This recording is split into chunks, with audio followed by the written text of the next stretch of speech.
Easy Med. Hello दोस्तों, मैं doctor Numan Sajid और आप सभी का स्वागत है इजी मेड चैनल पे। तो आज हम सब जो टॉपिक पढ़ने वाले हैं फिजियोलॉजी का, वो एक बहुत ही इम्पोर्टेंट टॉपिक हो जाता है, ना कि खाली आपके फर्स्ट ईयर के लिए, लेकिन आपके आने वाले कंजिक्यूटिव ईयर्स में आप देखोगे इस टॉपिक का बहुत इंपॉर्टेंस है और लगातार ये टॉपिक कहीं ना कहीं यूज होगा। इसलिए आपके लिए एज अ मेडिकल स्टूडेंट ये टॉपिक बहुत इंपॉर्टेंट हो जाता है। इस टॉपिक का नाम क्या है? इस टॉपिक का नाम है एपोप्टोसिस। तो आज हम सब एपोप्टोसिस में क्या क्या देखने वाले हैं। सबसे पहले हम तो ये देखेंगे कि एपोप्टोसिस होता क्या है, ठीक है, इसके क्या फीचर्स हैं, ये है क्या एपोप्टोसिस। उसके बाद हम सब देखेंगे वो क्या क्या मॉर्फोलॉजिकल फीचर्स हैं जो कि एपोप्टोसिस में होते हैं, मतलब मॉर्फोलॉजी मतलब बाहर से क्या क्या चेंजेस देखे जाते हैं। फिर उसके बाद हम सब देखेंगे कि कौन कौन से रीजंस हैं, कौन कौन से फिजियोलॉजिकल रीजंस हैं जिसकी वजह से एपोप्टोसिस हो रहा है, कौन कौन से पैथोलॉजिकल रीजंस हैं जिसकी वजह से एपोप्टोसिस हो रहा है। भाई एपोप्टोसिस या तो किसी बीमारी की वजह से हो रहा है या तो नॉर्मली हमारी बॉडी में हो रहा है, दोनों तरीकों से होता है। फिर उसके बाद हम सब देखेंगे एपोप्टोसिस होता कैसे है, कौन से वो पाथवे हैं जिसके जरिए ये एपोप्टोसिस हो रहा है। यानी हम सब देखेंगे कि एक इंट्रिंसिक पाथवे है, एक एक्सट्रिंसिक पाथवे। फिर हम सब देखेंगे एक कॉमन पाथवे को ये सब ले लेते हैं, फिर उससे वो होता है, मतलब इंट्रिंसिक पाथवे या तो फॉलो कर सकता है या तो एक्सट्रिंसिक फॉलो कर सकता है, और फिर एक कॉमन पाथवे में जाके मिलते हैं, फिर उसके बाद एपोप्टोसिस होता है। फिर लास्ट में हम सब देखेंगे एपोप्टोसिस और नेक्रोसिस के बीच का फर्क क्या है। ठीक है, तो आज हम सब क्या क्या देखने वाले हैं मेरे दोस्तों। हम सब देखने वाले हैं एपोप्टोसिस होता क्या है, एपोप्टोसिस के मॉर्फोलॉजिकल फीचर्स क्या है, वो फिजियोलॉजिकल रीजंस क्या है जिसकी वजह से एपोप्टोसिस होता है, वो पैथोलॉजिकल रीजंस क्या है जिसकी वजह से एपोप्टोसिस होता है।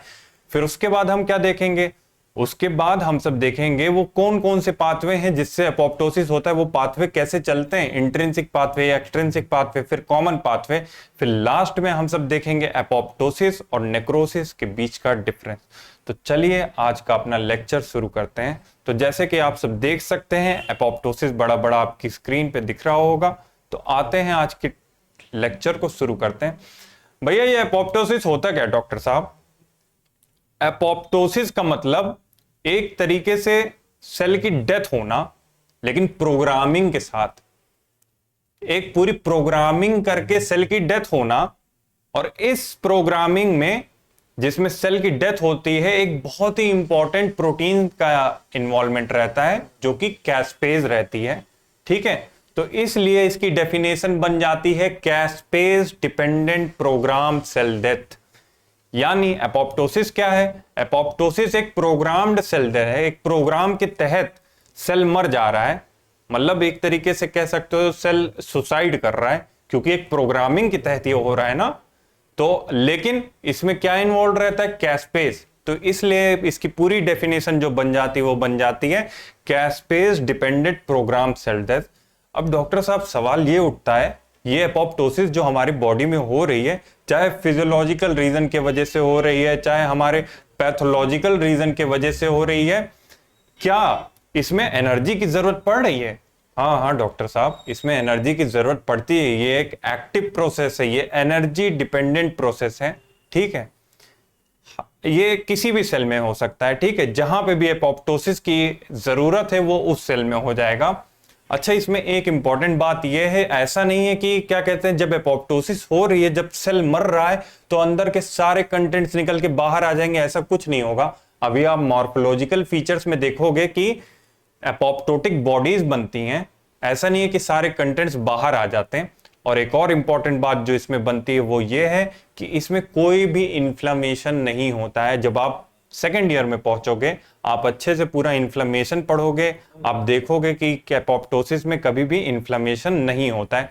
तो वो क्या क्या फीचर्स हैं जो कि एपोप्टोसिस में होता है? सबसे पहली बात तो ये caspase dependent programmed cell death. ठीक है, ये याद रखना, caspase dependent programmed cell death.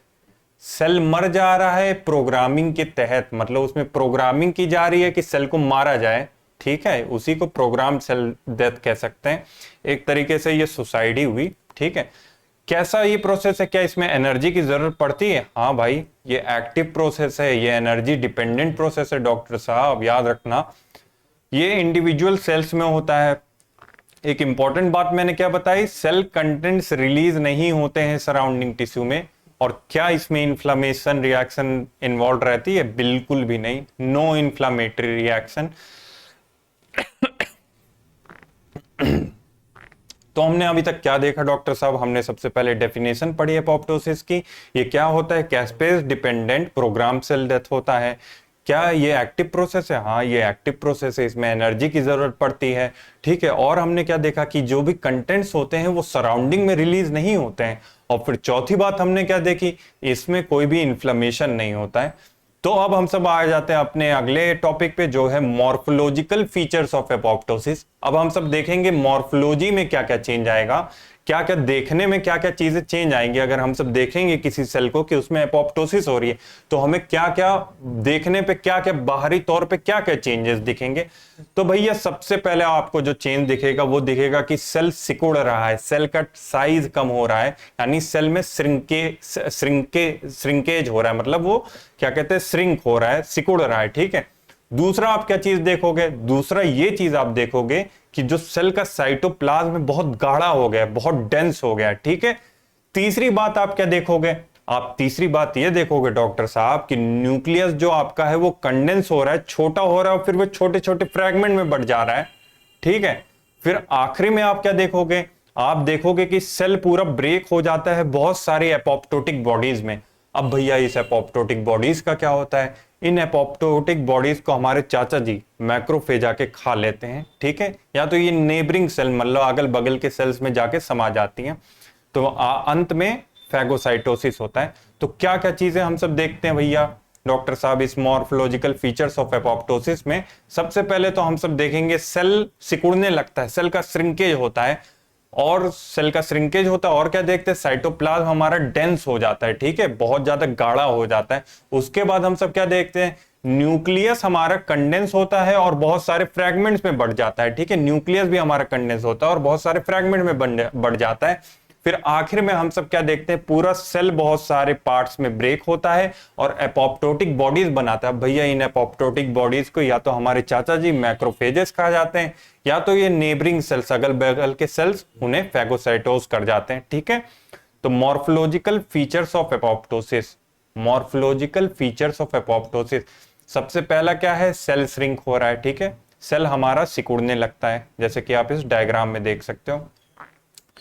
ठीक है, जब सेल सिकुड़ता है हमारा, तब मेम्ब्रेन में बहुत सारे ब्लेब्स बनते हैं। ठीक है, इसे मेम्ब्रेन ब्लेबिंग कहते हैं।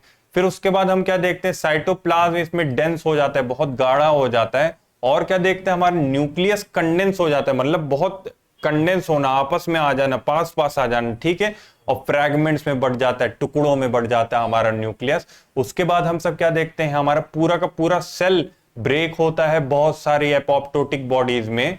अब ये एपोप्टोटिक बॉडीज का क्या होता है? ये खा ली जाती हैं या तो नेबरिंग सेल से या तो हमारे चाचा मैक्रोफेजेस द्वारा। ठीक है, तो हमने क्या क्या चीजें देखी मॉर्फोलॉजिकल फीचर्स ऑफ एपोप्टोसिस में? हमने सबसे पहले चीज देखी कि सेल जो हमारा रहता है वो श्रिंक होता है।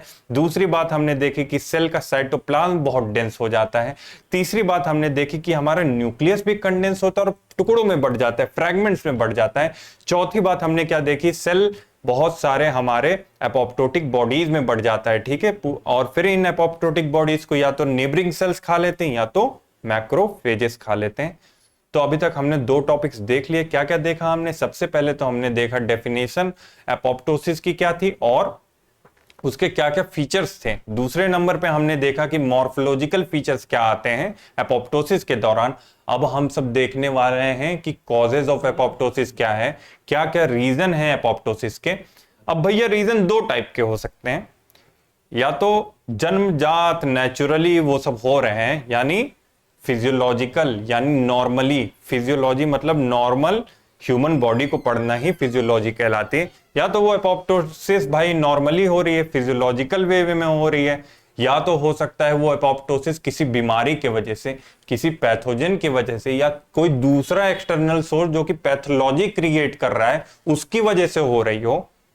समझे डॉक्टर साहब? तो दो चीजें हम सब पढ़ेंगे कॉजेज ऑफ एपोप्टोसिस में। दो कॉजेज हो सकते हैं, या तो फिजियोलॉजिकल कॉज हो सकता है, या तो हमारा दूसरा पैथोलॉजिकल कॉज हो सकता है। हाँ तो डॉक्टर साहब, हम सब सबसे पहले देखेंगे फिजियोलॉजिकल एपोप्टोसिस।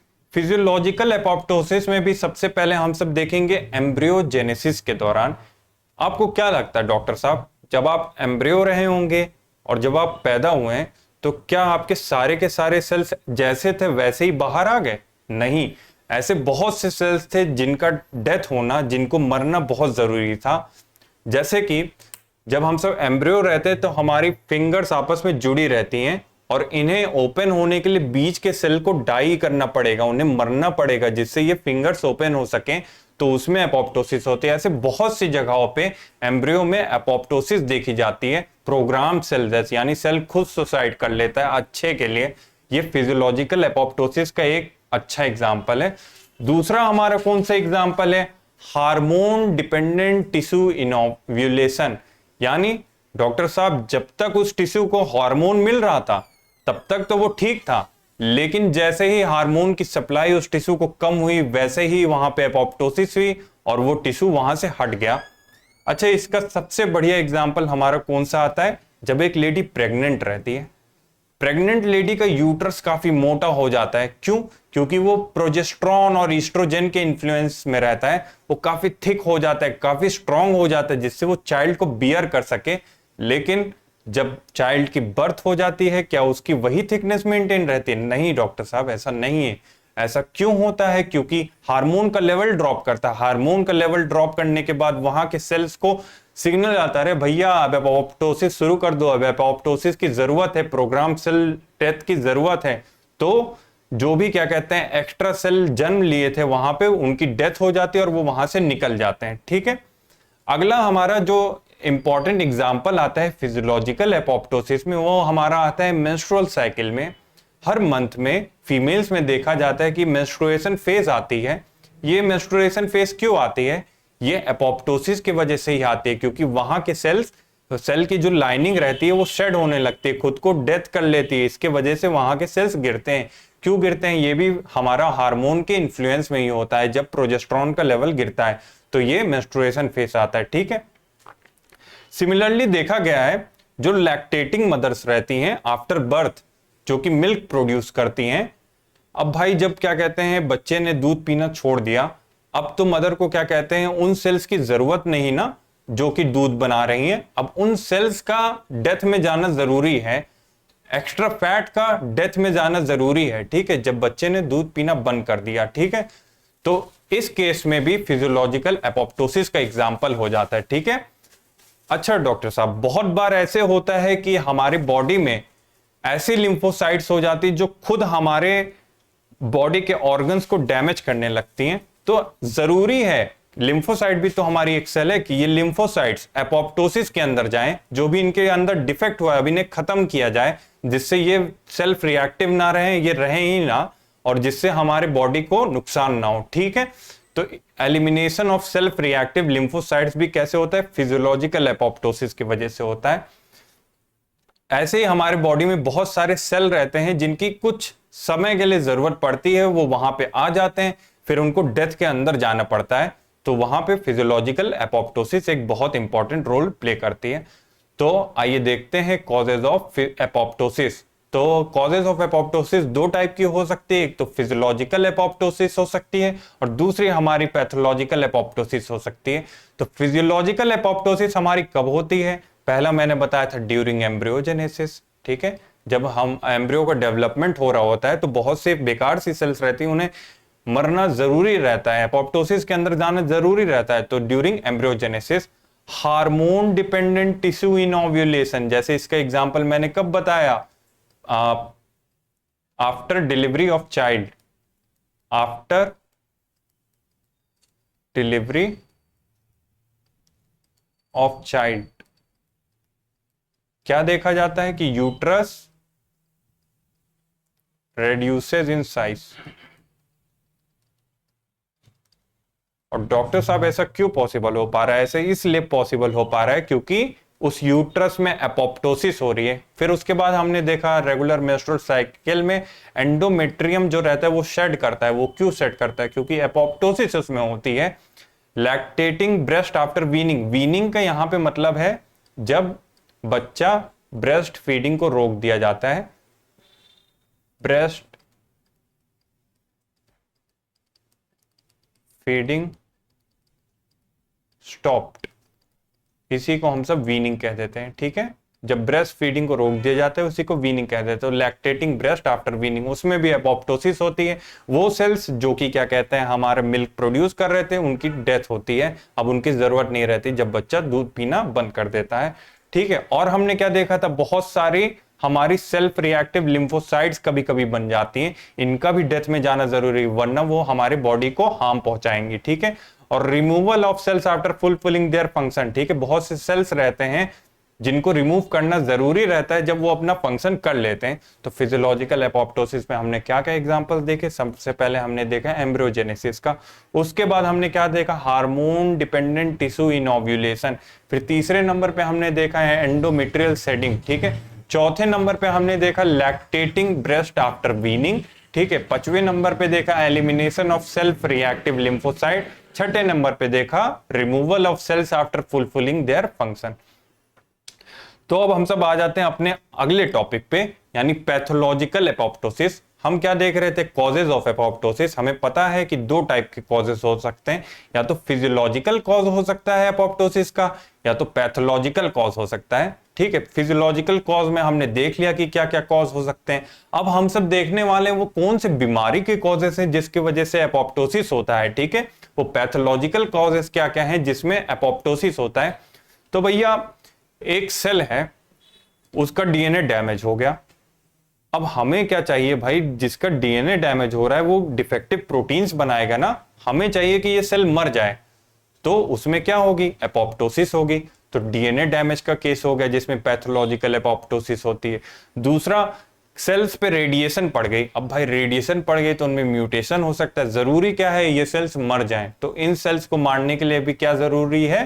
एपोप्टोसिस।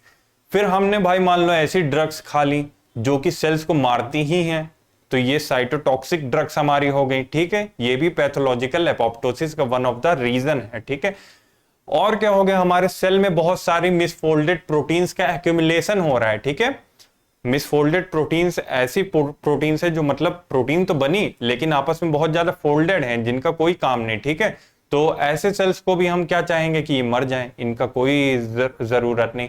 भाई सेल को वायरल इन्फेक्शन हो गया, अब सेल दोबारा क्योर नहीं कर पा रहा, हमें क्या चाहिए? ये सेल मर जाए जिसके साथ वो वायरस और फैल ना पाए। ठीक है, उस पर्टिकुलर सेल के अंदर अपनी और कॉलोनीज रेप्लिकेट ना कर पाए। तो इस केस में भी हम चाहेंगे कि हमारा सेल एपोप्टोसिस के अंदर चला जाए। ठीक है, किसी सेल को भाई डैमेज हो गया, आपको चोट लग गई, हम क्या चाहेंगे? अब वो रिपेयर तो हो नहीं सकती। ठीक है, इररिपेरेबल डैमेज है, तो हम क्या चाहेंगे? बेटर है वो सेल मर जाए, एपोप्टोसिस में चले जाए। ठीक है, और हमारी जो ट्यूमर सेल्स रहती हैं, जब उन पे इम्यून अटैक होता है तब भी हम चाहेंगे कि ये ट्यूमर सेल्स एपोप्टोसिस में चला जाए। ठीक है, तो हमारे क्या क्या पैथोलॉजिकल कॉजेस हो गए जिसके वजह से एपोप्टोसिस होता है? सबसे पहले भाई हमारा हो गया कि हमारा सेल का डीएनए डैमेज हो गया। दूसरा हमारा क्या हो गया? हमारा रेडिएशन पड़ा हमारे सेल पे। तीसरा हमारा क्या हो गया भाई? साइटोटॉक्सिक ड्रग हमने खा ली, हमने कोई ऐसी ड्रग खा ली जो सेल को मारती है। तो बेहतर है कि क्या कहते हैं, जो टॉक्सिसिटी करती है सेल में, ऐसी कोई ड्रग खा ली तो भाई बेटर है कि वो सेल एपोप्टोसिस में चला जाए, मर जाए, टॉक्सिक में रहने से बढ़िया। ठीक है, एक्यूमुलेशन ऑफ मिसफोल्डेड प्रोटीन्स। ठीक है, किसी भी सेल में मिसफोल्डेड प्रोटीन्स एक्यूमुलेट हो रही है, भाई मर जाओ तभी बेटर है। ठीक है, वायरल इन्फेक्शन, किसी सेल में वायरल इन्फेक्शन हो गया, अब भाई वायरस क्या कहते हैं कोशिश करेगा मल्टीप्लाई करने का उस सेल में, तो बेहतर है वो सेल मर जाए तो जिससे वायरस रेप्लिकेट ना कर पाए। ठीक है, सेल इंजरी हो गई, हमें चोट लग गई जो कि रिपेयरेबल नहीं है, जिसे रिपेयर नहीं किया जा सकता, इस केस में भी हम चाहेंगे कि वो सेल्स एपोप्टोसिस के अंदर चले जाएं। या हमारे बहुत सारे ट्यूमर सेल्स हो गए, जब उन पे इम्यून अटैक होता है तब भी हम चाहेंगे कि ये ट्यूमर सेल्स हमारे एपोप्टोसिस में चले जाएं।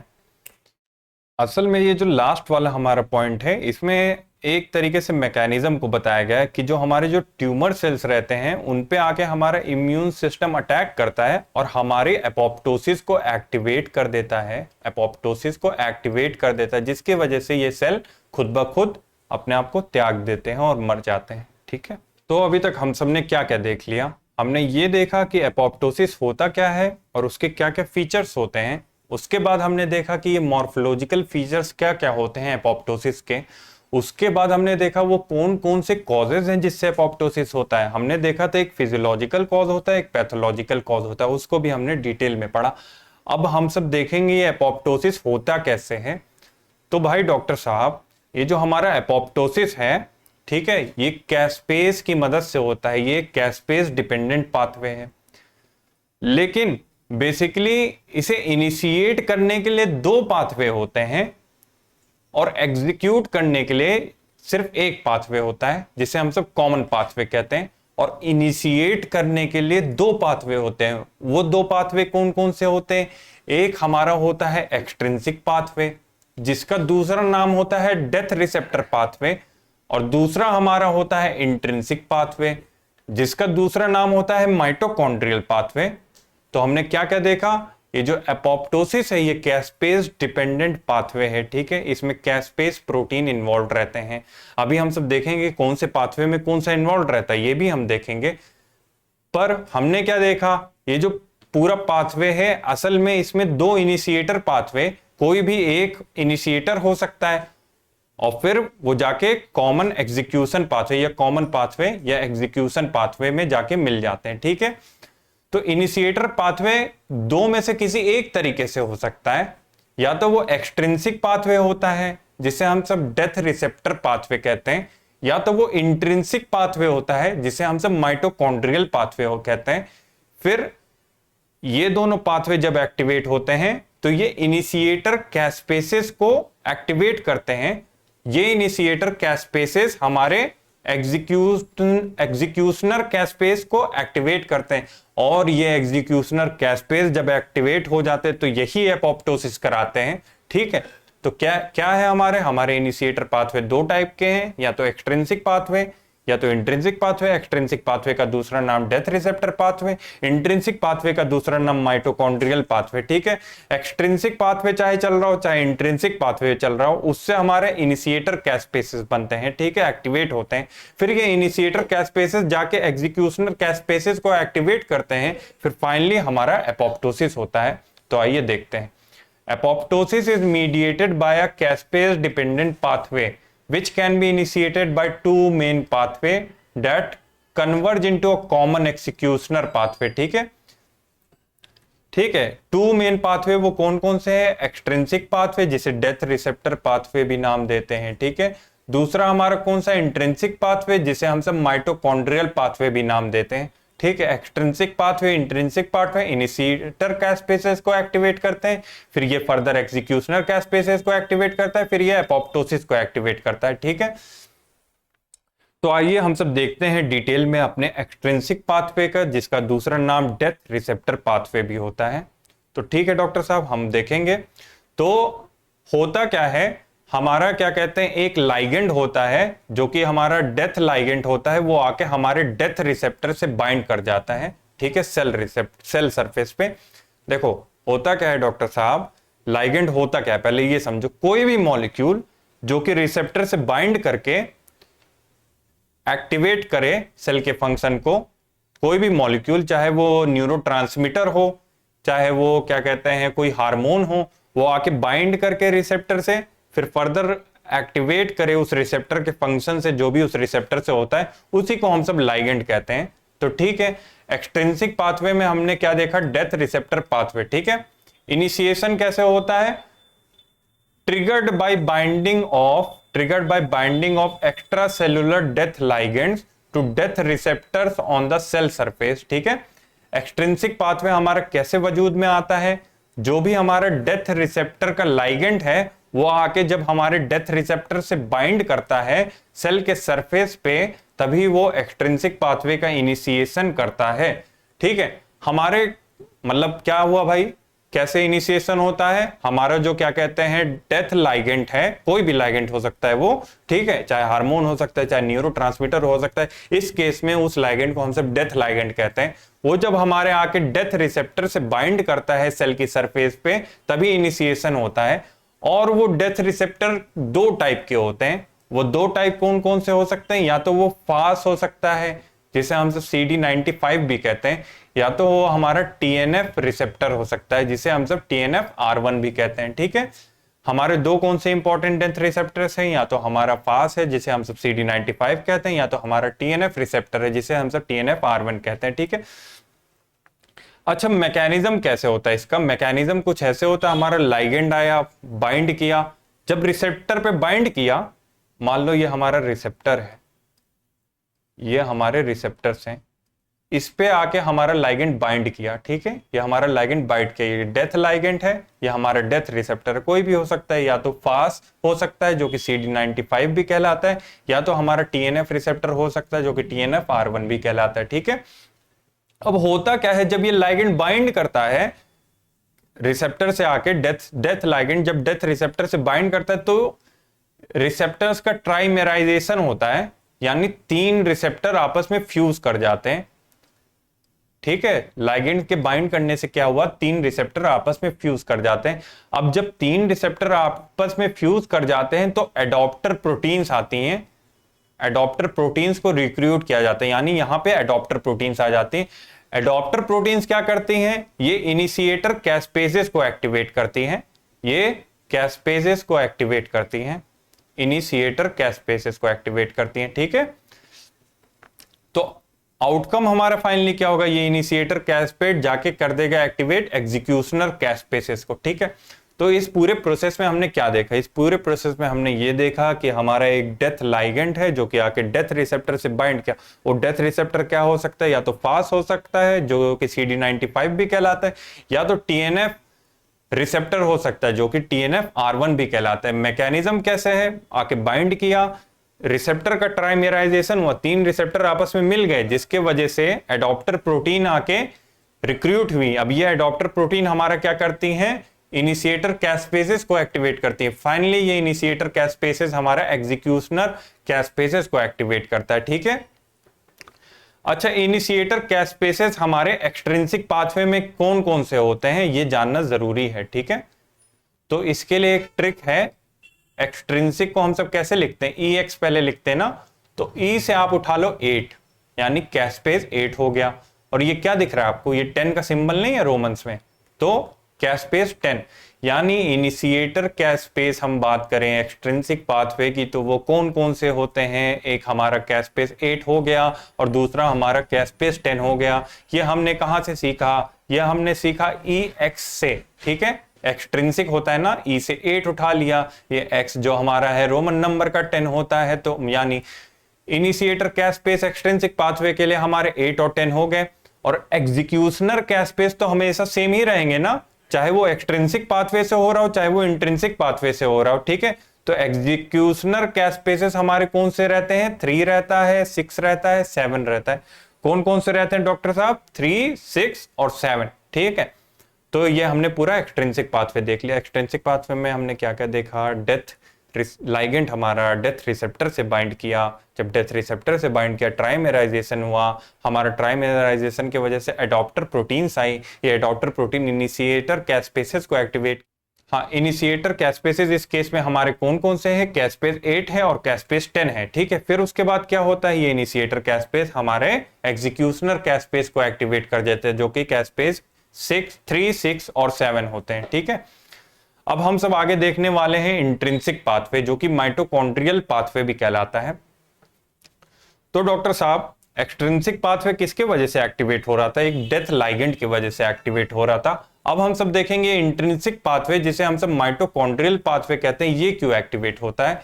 इसका इनिशिएशन होता है या तो कोई इंट्रासेलुलर स्ट्रेस हो रहा है, सेल के अंदर स्ट्रेस हो रहा है, या तो भाई DNA डैमेज हो गया है, या तो ग्रोथ फैक्टर की कमी पड़ रही है, या तो मिसफोल्डेड प्रोटीन्स बहुत सारी एक्यूमुलेट हो गई हैं। बस यही फैक्टर्स रहते हैं जो कि इनिशिएट करने में रिस्पॉन्सिबल रहते हैं इंट्रिंसिक पाथवे को। इंट्रिंसिक पाथवे का दूसरा नाम माइटोकॉन्ड्रियल पाथवे भी होता है। क्यों? क्योंकि ये माइटोकॉन्ड्रिया में होता है। ठीक है, तो इंट्रिंसिक पाथवे को एक्टिवेट करने के लिए, इनिशिएट करने के लिए क्या क्या चीजें इंपॉर्टेंट है? सबसे पहले इंट्रासेलुलर सेल के अंदर कोई स्ट्रेस हो रहा है, जैसे कि भाई डीएनए डैमेज हो गया, तुम्हारा डीएनए का डैमेज हो गया, या तो तुम्हारा ग्रोथ फैक्टर की कमी पड़ गई, ठीक है, या तो तुम्हारा एक्यूमुलेशन हो गया मिसफोल्डेड प्रोटीन्स का। यही सब हमारे इंट्रिंसिक पाथवे को इनिशिएट करते हैं। अब क्या होगा भाई, जैसे ये स्टिमुलस मिले ये सारे कि स्ट्रेस हो रहा है, डीएनए डैमेज हो रहा है, ग्रोथ फैक्टर की कमी पड़ रही है, या मिसफोल्डेड प्रोटीन्स का एक्यूमुलेशन हो रहा है, अब माइटोकॉन्ड्रिया क्या करता है, मेम्ब्रेन की परमेबिलिटी बढ़ा देता है। लेकिन किसके लिए? साइटोक्रोम सी की परमेबिलिटी बढ़ा देता है साइटोसोल में। ठीक है, तो भाई डॉक्टर साहब इनिशिएशन कैसे हुआ इंट्रिंसिक पाथवे का, माइटोकॉन्ड्रियल पाथवे का? इंट्रासेलुलर स्ट्रेस से वो कुछ भी हो सकता है, जैसे कि डीएनए का डैमेज हुआ, ग्रोथ फैक्टर की कमी हो गई, या मिसफोल्डेड प्रोटीन्स का एक्यूमुलेशन हो गया। ठीक है, अब हमारा माइटोकॉन्ड्रिया का क्या रोल रहता है? माइटोकॉन्ड्रिया हमारी मेम्ब्रेन की परमेबिलिटी बढ़ा देता है, लेकिन किसके लिए? साइटोक्रोम सी के लिए। ठीक है, साइटोसोल में हमारा ये साइटोसोल में साइटोक्रोम सी पहुंचता है, और ये साइटोक्रोम सी क्या करता है? हमारा इनिशिएट करता है, एक्टिवेट करता है इनिशिएटर कैस्पेसेस को। अब ये इनिशिएटर कैस्पेसेस क्या करेंगे? ये एग्जीक्यूशनर कैस्पेसेस को एक्टिवेट करेंगे और एपोप्टोसिस हो जाएगा। ठीक है, अच्छा, बहुत सारे एपोप्टोसिस को प्रोमोट करने वाली प्रोटीन्स होती है और बहुत सारी एपोप्टोसिस को रोकने वाली प्रोटीन्स होती हैं। इन सबके आपस में रेगुलेशन की वजह से ही ये हमारे इंट्रिंसिक पाथवे चलता है। ठीक है, मान लो क्या कहते हैं, कोई भी स्ट्रेस हुआ तो हमारी प्रो एपोप्टोटिक प्रोटीन्स बढ़ जाएंगी, एंटी एपोप्टोटिक घट जाएंगी। मान लो स्ट्रेस खत्म हुआ, एंटी एपोप्टोटिक प्रोटीन्स बढ़ जाएंगी, प्रो एपोप्टोटिक घट जाएंगी। इस वजह से एपोप्टोसिस रुक जाएगा। ठीक है, तो इसमें हमने क्या देखा, कोई भी इंटरनल स्ट्रेस हुआ, जैसे कि डीएनए डैमेज हो गया, ग्रोथ फैक्टर की कमी हो गई, या मिसफोल्डेड प्रोटीन्स का एक्यूमुलेशन हो गया, तो हम सब क्या देखते हैं, माइटोकॉन्ड्रिया की परमेबिलिटी बढ़ जाती है। किसके लिए बढ़ती है भाई? हमारी साइटोक्रोम सी के लिए बढ़ती है। ठीक है, अब साइटोक्रोम सी क्या एक्टिवेट करता है? हमारा साइटोक्रोम सी इनिशिएटर कैस्पेसेस को एक्टिवेट करता है। ये इनिशिएटर कैस्पेसेस हमारे एग्जीक्यूशनर कैस्पेसेस को एक्टिवेट करते हैं, फिर हमारा एपोप्टोसिस होता है। ठीक है, और ये जो पाथवे है इंट्रिंसिक पाथवे, ये प्रो एपोप्टोटिक और एंटी एपोप्टोटिक प्रोटीन्स की मदद से रेगुलेट किया जाता है। जब कभी भी प्रो एपोप्टोटिक प्रोटीन्स बढ़ जाती हैं तब एपोप्टोसिस होता है, और एंटी एपोप्टोटिक प्रोटीन्स अगर हमारी बढ़ जाती है तो एपोप्टोसिस को रोका जाता है। अच्छा, इस केस में इंट्रिंसिक पाथवे में हमारा इनिशिएटर कैस्पेसेस कौन सा रहता है, यानी इनिशिएटर कैस्पेसेस हमारे कौन से रहते हैं इंट्रिंसिक पाथवे? इंट्रिंसिक पाथवे को हम सब लिखते हैं आयन, और अगर हम सब आयन को उल्टा पढ़ें तो ये 9 नहीं हो जाएगा। 9 की स्पेलिंग क्या रहती है? 9 आयन को अगर हम सब उल्टा पढ़ें, आयन को, इंट्रिंसिक पाथवे के शुरू के 2 वर्ड्स, ठीक है, तो 9, तो इसका मतलब इनिशिएटर कैस्पेस इस केस में कौन होगा? इस केस में हमारा इनिशिएटर कैस्पेस होगा कैस्पेस 9। तो देखिए आप इस टेबल में देख सकते हैं, हमने जैसे एक्सट्रिंसिक पाथवे पढ़ा था उसके लिए हमने क्या ट्रिक देखी थी? EX, E से हमारा 8, X हमारा सिंबल रोमन का 10। ठीक है, तो एक्सट्रिंसिक पाथवे में कैस्पेस 8 और कैस्पेस 10। इंट्रिंसिक पाथवे में हमने क्या देखा? आयन, आयन को उल्टा पढ़े तो 9 की स्पेलिंग हो जाती है शुरू की, तो कैस्पेस 9। ठीक है, फिर उसके बाद हमारा एग्जीक्यूशनर कैस्पेस आता है। एग्जीक्यूशनर कैस्पेस में हमारे कौन कौन से हो सकते हैं? 3 हो सकता है, 6 हो सकता है, 7 हो सकता है। ठीक है, अब हम सब आ जाते हैं अपने कॉमन एग्जीक्यूशन पाथवे पे। ये हमारा फाइनल पाथवे रहता है। एक्सट्रिंसिक और इंट्रिंसिक मैकेनिज्म, जिस भी मैकेनिज्म से एपोप्टोसिस शुरू हुई है उसके बाद अगर कुछ होना है तो यही कॉमन पाथवे होना है, जिसका दूसरा नाम एग्जीक्यूशन पाथवे होता है। इसमें क्या मेन चीज होती है? Activation of executioner caspases. इसमें एग्जीक्यूशनर कैस्पेसेस एक्टिवेट हो जाते हैं। अब ये जो एग्जीक्यूशनर कैस्पेस एक्टिवेट होते हैं, ये भैया फाइनली एपोप्टोसिस करेंगे। क्या करेंगे? डीएनए को फाड़ देंगे, तोड़ देंगे, फ्रैगमेंट में, टुकड़ों टुकड़ों में बांट देंगे। साइटोस्केलेटल प्रोटीन्स, जो भी क्या कहते हैं साइटोप्लाज्म में प्रोटीन है, उन्हें तोड़ देंगे, और न्यूक्लियर मैट्रिक्स को भी तोड़ देंगे, मतलब न्यूक्लियस को पूरा तहस नहस कर देते हैं। इनका यही प्राइमरी काम होता है, ये जो कैस्पेसेस हमारे रहते हैं। तो हमने अभी तक क्या क्या देखा? हमने एक्सट्रिंसिक पाथवे देखा, इंट्रिंसिक पाथवे देखा। एक्सट्रिंसिक पाथवे में हमारे इनिशिएटर कैस्पेसेस कौन कौन से थे? कैस्पेस 8 था, कैस्पेस 10 था। इंट्रिंसिक पाथवे में हमारे इनिशिएटर कैस्पेस कौन सा था? कैस्पेस 9 था। और फिर कॉमन पाथवे में हमारे कौन से कैस्पेसेस थे? 3, 6 और 7 थे। ठीक है, कॉमन पाथवे में क्या देखा जाता है? की इवेंट ये देखा जाता है कि एग्जीक्यूशनर कैस्पेसेस एक्टिवेट होते हैं। और क्या देखा जाता है कि डीएनए का फ्रेगमेंटेशन होता है, न्यूक्लियर मैट्रिक्स का फ्रेगमेंटेशन होता है, साइटोस्केलेटल प्रोटीन्स का फ्रेगमेंटेशन होता है। वो जो क्या कहते हैं साइटोप्लाज्म में जो प्रोटीन्स प्रेजेंट है उनका फ्रेगमेंटेशन होता है। ठीक है, तो आज का जो हमारा लास्ट टॉपिक है वो है difference between apoptosis and necrosis. भाई दोनों ही सेल डेथ है, लेकिन दोनों में फर्क क्या है? दोनों ही में सेल की मौत हो रही है, लेकिन आखिरकार दोनों में फर्क क्या है? तो एपोप्टोसिस और नेक्रोसिस के बीच का डिफरेंस हम सब देखेंगे। तो भाई एपोप्टोसिस में क्या रहता है? ये एक प्रोग्रामिंग के तहत होती है, प्रोग्राम्ड रहती है। लेकिन हमारी नेक्रोसिस हमारी एक्सीडेंटल रहती है, एक्सीडेंट की वजह से होती है। एनर्जी की रिक्वायरमेंट हमारे एपोप्टोसिस में हमने क्या देखा था? हाँ भाई होती है। ठीक है,